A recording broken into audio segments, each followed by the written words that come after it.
ओम शांति। आज प्रजापिता ब्रह्मा कुमारी ईश्वरीय विश्वविद्यालय को स्थापित हुए 83 ईयर्स से ज़्यादा हो चुका है। फिर भी इसके बारे में आज भी कई लोगों के मन में अनेक प्रकार की भ्रांतियाँ हैं। ये भ्रांतियाँ उन्हीं लोगों के मन में हैं जो कभी स्वयं ईश्वरीय विश्वविद्यालय में पधारे नहीं, यहाँ पधार कर यहाँ की गतिविधियों को देखा नहीं, समझा नहीं, केवल दूर रहकर सुनी सुनाई बातों के आधार पर उन्होंने अपने विचार बनाए हुए हैं। ये विद्यालय ही कुछ ऐसा अद्भुत है कि इसके बारे में यहाँ तक प्रसिद्ध हो गया है कि ब्रह्मा कुमारी विद्यालय में लोग आने से भी हिचकिचाते हैं।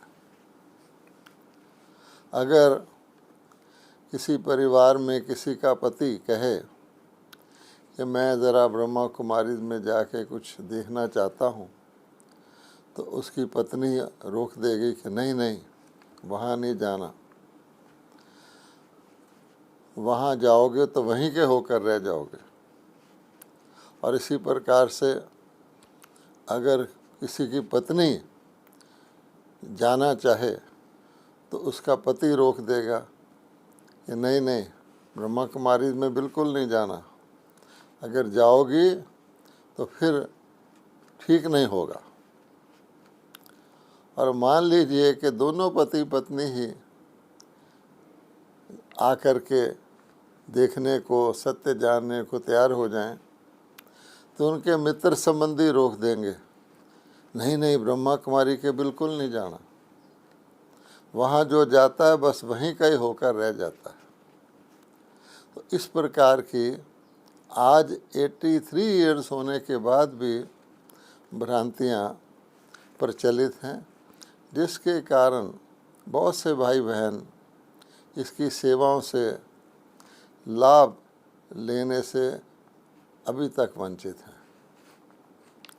तो हम आज कुछ बातें जो लोगों से सुनने को मिलती हैं उनके बारे में यहाँ पर चर्चा करेंगे। कोरोना वायरस के कारण आज सभी को अनेक प्रकार की दिक्कतें हैं। लोग घर से निकल नहीं सकते, लेकिन इसने कई नए अवसर भी लोगों को प्रदान किए हैं। जैसे कि अब वो अपने घर में हैं, लॉकडाउन है, तो उनके पास समय भी है, और ये बात ब्रह्मा कुमारी के बारे में भ्रांतियाँ दूर करने में काफ़ी मददगार साबित हो सकती है। इसलिए कि जो यहाँ व्यक्तिगत आने से डरते रहे हैं, किसी भी केंद्र पर जाने से, अब वो बिना केंद्र पर जाए हुए, बिना किसी प्रकार की झिझक के, दूर बैठे भी ऑनलाइन भी हमारी बातें सुन करके अपने मन में जो कुछ उनके अंदर सुनी सुनाई पर आधारित भ्रांतियां हैं उसके बारे में विचार कर सकते हैं। अब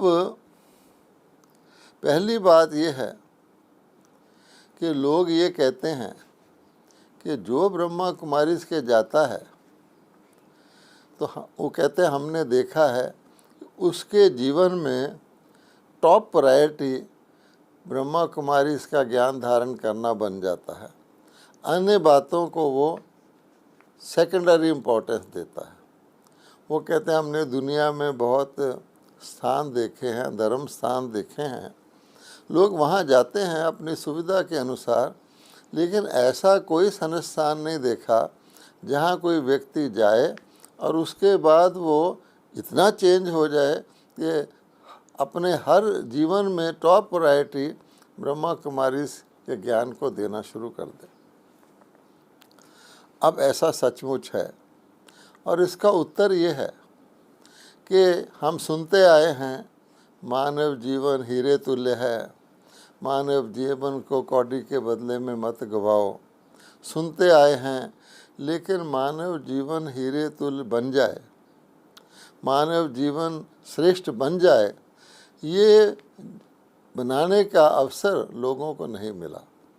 तो अगर ब्रह्मा कुमारी में कोई आता है और वो खुद अपनी आँखों से देखता है कि बहुत ही सहज तरीके से अपने दुनियादारी करते हुए, सब कुछ करते हुए मैं अपने जीवन को श्रेष्ठ बना सकता हूँ, इसके लिए कोई ऐसी विद्या है, कोई ऐसा ज्ञान है, कोई ऐसा ध्यान लगाने का तरीका है, और केवल 1 घंटा रोज़ मैं वहाँ जाऊँ, रेगुलरली जाऊँ, तो मेरा जीवन परिवर्तित हो जाएगा।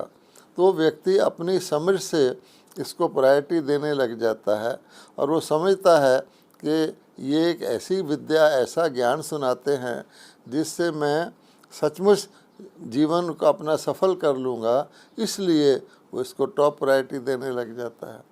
तो जो ये समझते हैं कि ऐसा करते हैं, उनको सोचना चाहिए कि हम परमात्मा को परमपिता मानते हैं, सर्वशक्तिमान मानते हैं, सभी दुखों का उपाय देने वाला मानते हैं, जीवन नैया को पार उतारने वाला मानते हैं, सब कुछ मानते हैं। लेकिन हम परमात्मा को कब याद करते हैं? जब हमारे और सभी साधन फेल हो जाएं, लास्ट में जाके हम भगवान को याद करते हैं। और अगर हम पहले ही परमात्मा को याद कर लें तो अन्य उपाय करने की ज़रूरत ही ना पड़े। दुनिया में भक्ति में भी हम गाते थे, दुख में सिमरन सब करे, सुख में करे ना कोय, जो सुख में सिमरन करे तो दुख काहे को होए। तो इसलिए अगर हम ईश्वरीय शक्ति को, ईश्वरीय शिक्षाओं को टॉप प्रायोरिटी देते हैं, तो इसमें हर्ज ही क्या है। तो इससे हम बाकी सब और प्रकार के लंबे रास्तों से मुक्त हो जाते हैं, और हर एक अपना अपना फल महसूस कर रहा है। सब लोग जानते हैं कि ब्रह्मा कुमारी में आना कोई कंपलसरी नहीं है, यहाँ कोई मेंबरशिप नहीं है, सब लोग अपनी स्वेच्छा से आते हैं। स्वेच्छा से कोई चाहे तो इसको छोड़ भी सकता है। अगर स्वेच्छा से आकर कोई व्यक्ति अपने जीवन में प्रगति और उन्नति, श्रेष्ठता महसूस कर रहा है, तो इसमें क्या हर्जा है। इसलिए इस बात को भ्रांति के रूप में ना लिया जाए कि यहाँ जो आता है वो इस ज्ञान को टॉप प्रायोरिटी देता है, बल्कि स्वयं आकर देखा जाए कि हम भी अपना जीवन अगर इस तरह कोई श्रेष्ठ रास्ता मिल जाए तो हम भी टॉप प्रायोरिटी देना शुरू कर देंगे। आखिर जो सर्वश्रेष्ठ चीज़ होती है उसको सबसे आगे रखा जाता है। तो इसलिए वास्तव में ये भ्रांति एक केवल सुनी सुनाई बात पर आधारित है कि जो ब्रह्मा कुमारी का जाता उनका हो जाता है, टॉप प्रायोरिटी देता है।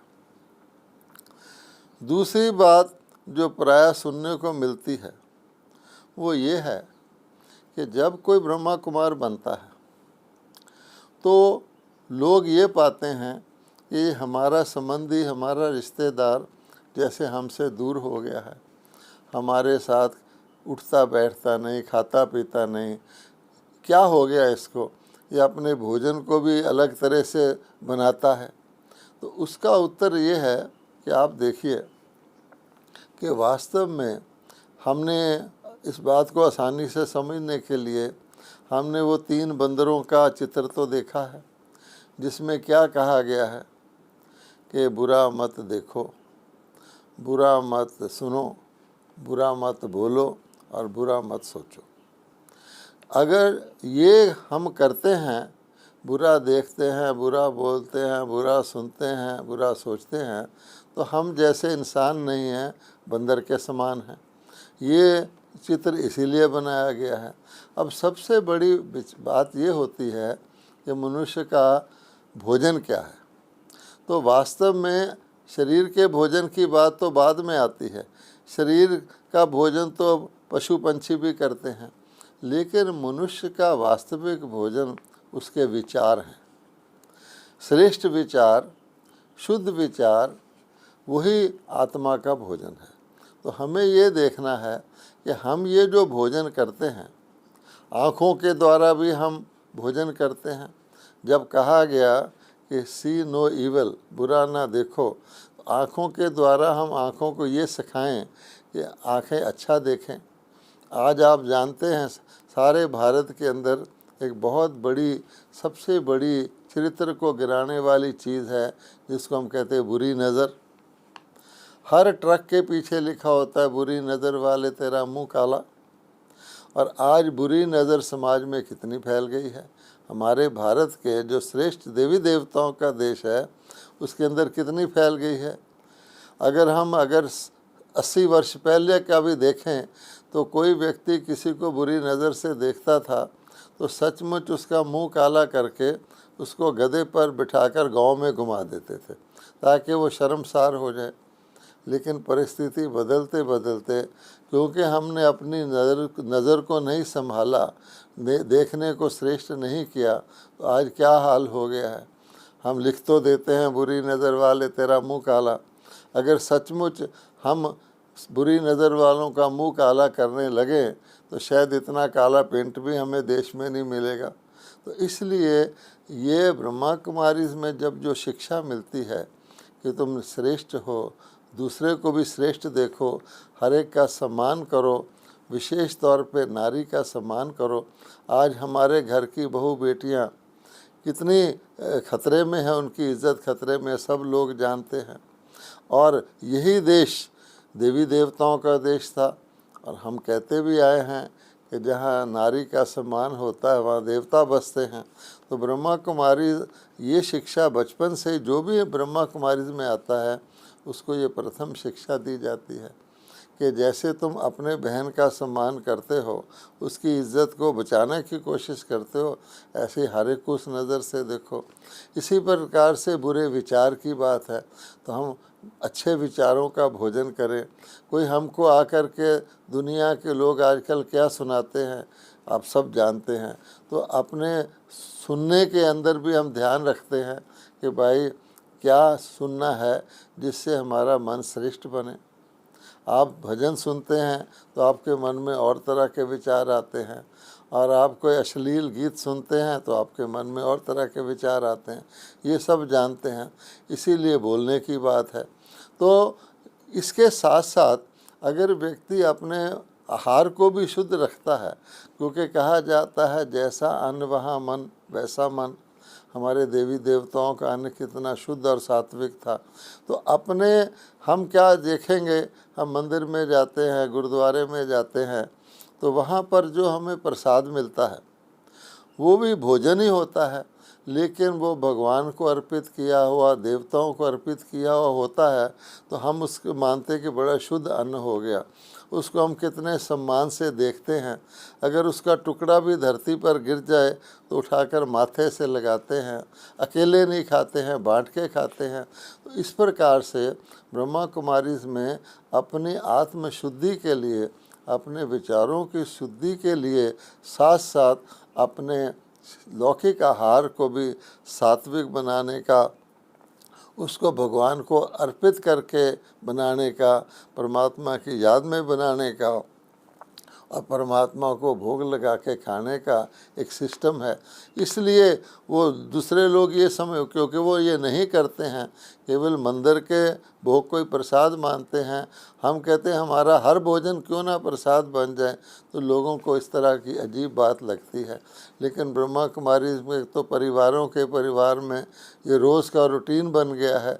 यूँ भी आप देखेंगे, आप किसी संत महात्मा को अपने घर में भोजन के लिए बुलाएं तो क्या करेंगे, पहले आप भोजन सीधा स्वीकार नहीं करेंगे, मंत्र पढ़ेंगे, शुद्धि करेंगे, फिर खाएंगे। तो हम सबको वैसे भी अपने घरों में ये पद्धति अपनानी चाहिए, भगवान शक्ति भर देता है।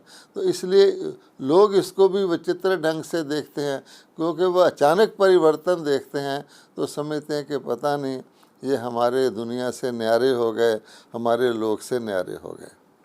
अच्छा, दूसरी बात फिर और है कि कई लोग ये समझने लग गए हैं कि ब्रह्मा कुमारी में गया तो उसका घर बार छूट जाएगा। ऐसा भी विचार लोगों के अंदर है। वो कहते हैं जो ब्रह्मा कुमारी में जाता है बस उसका घर बार से कोई कनेक्शन नहीं रहता है। इसका सचमुच इसका रिवर्स है। ब्रह्मा कुमारी में जितने भी भाई बहन हैं, अगर वो आश्रम में भी रहते हैं, फुल टाइम उन्होंने अपना जीवन दिया हुआ है, सबका अपने परिवारों से कनेक्शन है। क्योंकि हमें तो प्रवृत्ति मार्ग ही सिखाया जाता है, किसी का घर बार हम छुड़वाते नहीं हैं। और अगर सचमुच देखा जाए तो समझिए कि 99% या 99.5% ब्रह्मा कुमार कुमारियाँ परिवारों में ही रहते हैं। कुछ ब्रह्मा कुमार कुमारियाँ फुल टाइम आकर के जैसे टीचर बनते हैं या सेंटर के अंदर सेवा करते हैं, वो भी खुशी खुशी करते हैं।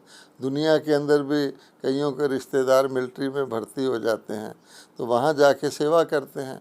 ऐसा थोड़ी है कि वो मिलिट्री में भर्ती हो गए तो उनका अपने परिवारों से संबंध नहीं रहता।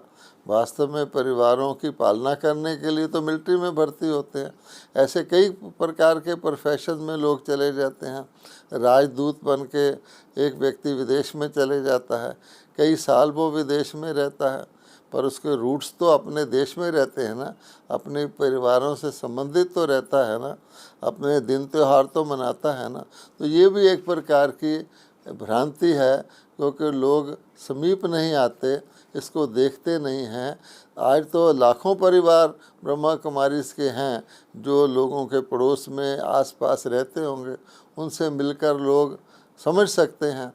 लेकिन वो दूर से जाते देखते हैं कि ये लोग सुबह के वक्त अपनी क्लास में जाते हैं, आते हैं, खुश रहते हैं, कापी भी रखते हैं अपने पास, पता नहीं क्या उसमें लिखते हैं। लेकिन ये हिम्मत नहीं करते कि उनसे पूछ करके हम भी इस तरह का जीवन बनाएं, क्योंकि मन में भ्रांति भरी हुई है। उसके बाद एक और बात हम देखते हैं कि ब्रह्मा कुमारी में हमारे जितने ब्रह्मा कुमार कुमारियां हैं वो सफ़ेद वस्त्र पहनते हैं। अब आप देखेंगे कि सफ़ेद वस्त्र पहनते हैं तो क्या समझते हैं, अगर हमने ब्रह्मा कुमारी संस्था में आ गए, ब्रह्मा कुमारी के मेंबर बन गए, तो हमें भी सफ़ेद वस्त्र पहनने पड़ेंगे। और हमारे देश में सफ़ेद वस्त्र पहनने का कोई और ही अर्थ भी लिया जाता है। तो वास्तव में ऐसी भी कोई बात नहीं है। अब आप सोचिए कि ब्रह्मा कुमारी के जो 99.9% भाई बहन हैं जो घरों में रहते हैं, जिनके बच्चे स्कूल में जाते हैं, जो ऑफिस में जाते हैं, बिजनेस करते हैं, परिवारों से मिलते जुलते हैं, उसमें महिलाएं भी हैं, युवा भी हैं, बुजुर्ग भी हैं, क्या वो घरों में सफ़ेद वस्त्र पहनते हैं? ऐसा तो कुछ है नहीं। केवल एक यूनिफॉर्म के तौर पर, जैसे हम देखते हैं सुबह के वक्त आप बच्चों को देखते हैं कि बच्चे स्कूल में जा रहे हैं, हर स्कूल में एक यूनिफॉर्म होता है। मिलिट्री में भी यूनिफॉर्म होता है, और मिलिट्री के यूनिफॉर्म में सोल्जर्स के लिए अलग यूनिफॉर्म होता है, ऑफिसर्स के लिए अलग, पर होता यूनिफॉर्म है। यूनिफॉर्म का मतलब होता है यूनिफॉर्मिटी, यानी उसमें भेदभाव ना हो। तो आप देखेंगे कि स्कूल के बच्चों को यूनिफॉर्म क्यों पहनाया जाता है?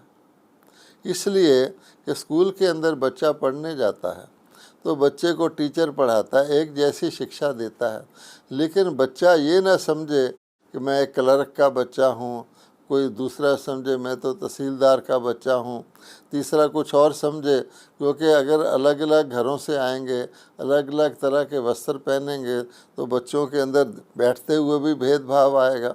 तो इसलिए स्कूल में यूनिफॉर्म रख दिया जाता है कि सारे बच्चे अपने को एक समान समझें। इसी प्रकार से ब्रह्मा कुमारी में भी ये सिर्फ क्लास में जाने का यूनिफॉर्म है। जो क्लास में जाते हैं, हमारी क्लास लगती है, वहाँ सुबह जाते हैं और आते हैं, या जो केंद्रों पर रहते हैं उनका यूनिफॉर्म है। वैसे भी सफ़ेद वस्त्र पवित्रता की निशानी है। सफ़ेद वस्त्र को दाग लगने से बचाया जाता है। बल्कि कई लोग ब्रह्मा कुमारी से पूछते हैं, हमारी दादी जी से एक ने पूछा, आपके वस्त्र इतने सफ़ेद कैसे होते हैं? तो उन्होंने कहा, हम इसको मैला होने ही नहीं देते।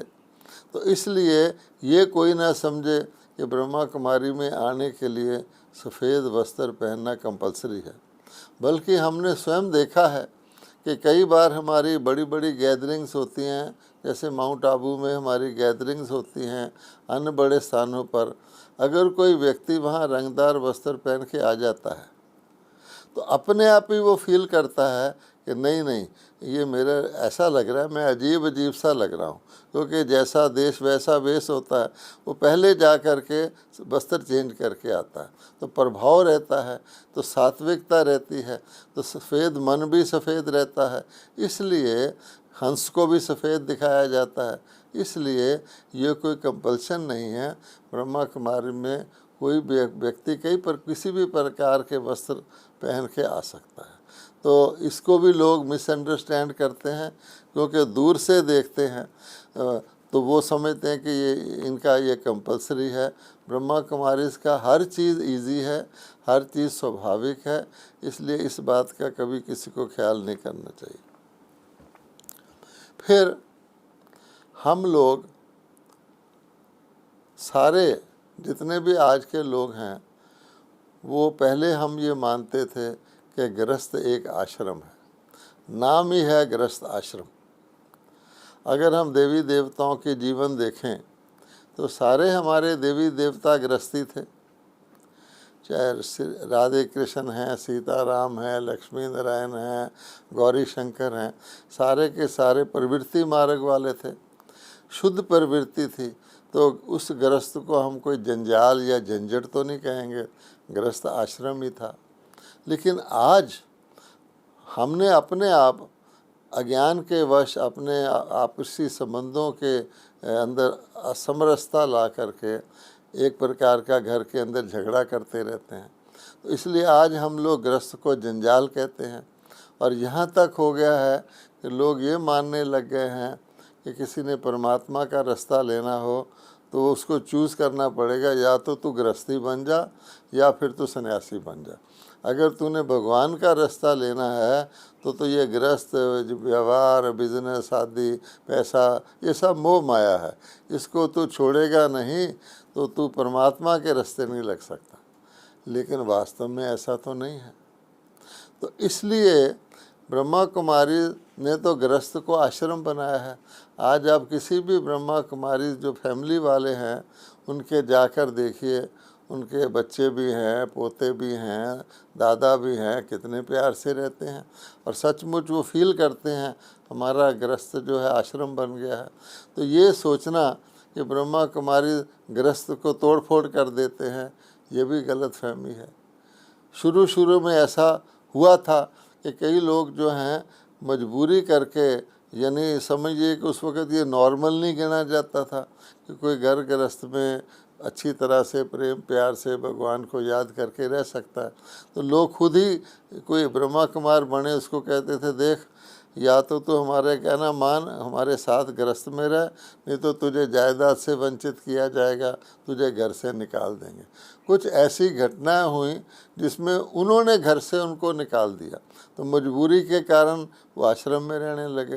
परंतु आज तो लोग अपनी कन्याओं को खुशी से ब्रह्मा कुमारी बनाते हैं। सामूहिक तौर पे ब्रह्मा कुमारी इसकी समर्पण सेरेमनी होती है। माता पिता बड़े खुश होते हैं, क्योंकि पहले वो समझते थे इस जीवन में चलेंगे, पता नहीं चल सकेंगे या नहीं चल सकेंगे, फिर इनका क्या होगा, वापस कैसे आएंगे, परिवार वाले, समाज वाले इनका क्या करेंगे। लेकिन ये तो बहुत ही स्वाभाविक और सहज शुद्ध जीवन है। इसलिए अब तो माता पिता खुशी से कहते हैं कि अगर हमारे बच्चों की रुचि हो तो उसको हम ब्रह्मा कुमारी बनाएं। अच्छा, अब आप खास बड़ी बात ये देखेंगे कि आप किसी भी ब्रह्मा कुमारी आश्रम में चले जाएं और देखिए, किसी सेवा केंद्र पर 8 लोग रह रहे होंगे, किसी जगह बड़े बड़े केंद्रों पर 100 भी रहते हैं, 50 भी रहते हैं, डिपेंडिंग अपॉन। आप गौर से देखिए कि वो एक दूसरे के शारीरिक रिश्तेदार नहीं हैं, अलग अलग कार्य करते हैं। क्योंकि जैसे अन्य स्थानों पर कार्य होता है कि मान लीजिए एक हमारा सेवा केंद्र है, उसमें सिक्योरिटी करने वाला भाई भी है, उसमें बगीचा संभालने वाला भाई भी है, उसमें खाना बनाने वाले भाई बहन भी हैं, उसमें ज्ञान सुनाने वाले भाई बहन भी हैं, उसमें कपड़े धोने जैसे पूरी प्रवृत्ति होती है वो चलता है। अच्छा, अलग अलग ड्यूटी करते हैं और फिर अलग अलग स्थानों से आए हुए हैं।